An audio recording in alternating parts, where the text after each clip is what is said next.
तुम्हाला महाकुंभ मेळ्यातील IIT बाबा आठवतात का?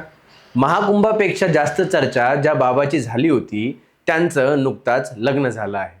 होय, प्रयागराजच्या महाकुंभात हजारो साधूंपैकी एक चेहरा अचानक व्हायरल झाला. तो चेहरा होता अभय सिंग यांचा.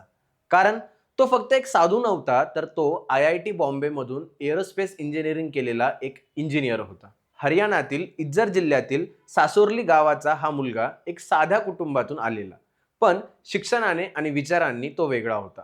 कुंभमेळ्यात तो जेव्हा संन्यासी वेशात दिसला तेव्हा लाखो लोकांना आश्चर्य वाटलं आणि तिथूनच त्याला IIT बाबा ही ओळख मिळाली. सोशल मीडियावर त्याचे फोटो, व्हिडिओ, चर्चा मोठ्या प्रमाणात व्हायरल झाली.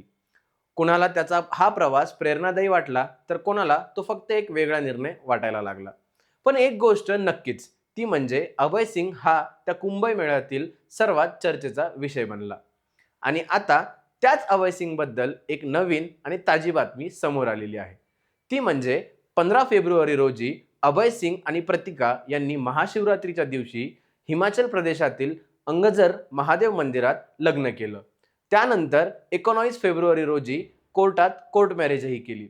त्यांच्या पत्नीचं नाव जे मी सांगितलं ते म्हणजे प्रतिका. ती मूळची कर्नाटकाची. तीही इंजिनियर आहे. सध्या दोघे हिमाचल प्रदेशातील धर्मशाला इथे राहत आहेत. म्हणजे एका बाजूला IIT मधून उच्च शिक्षण घेतलेला इंजिनियर, कुंभमेळ्यात संन्यासी रूपात व्हायरल झालेला चेहरा आणि आता संसाराची नवीन त्याची सुरुवात. ही संपूर्ण स्टोरी पाहिली तर एक गोष्ट लक्षात येते, ती म्हणजे आयुष्य नेहमी सरळ रेषेत चालत नाही. कधी आपण एका टप्प्यावर एक निर्णय घेतो आणि काही काळानंतर आयुष्य आपल्याला वेगळ्याच दिशेने नेऊन जातं. हे बदलणं चुकीचं नाही, तर हे आयुष्याचा एक भाग आहे.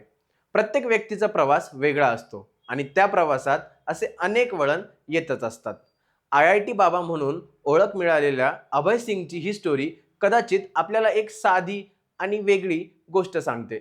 ती म्हणजे आपण बाहेरून जे पाहतो त्यापेक्षा प्रत्येक व्यक्तीचं आयुष्य आतून फार वेगळं आणि नेहमी बदलणारं असतं. आणि शेवटी ही फक्त एका व्यक्तीची बातमी नाही, तर एक आठवण आहे की आयुष्य कधीही नवीन वळण घेऊ शकतं. तुम्हाला IIT बाबांच्या या लग्न करण्याच्या बाबतीत काय वाटतं?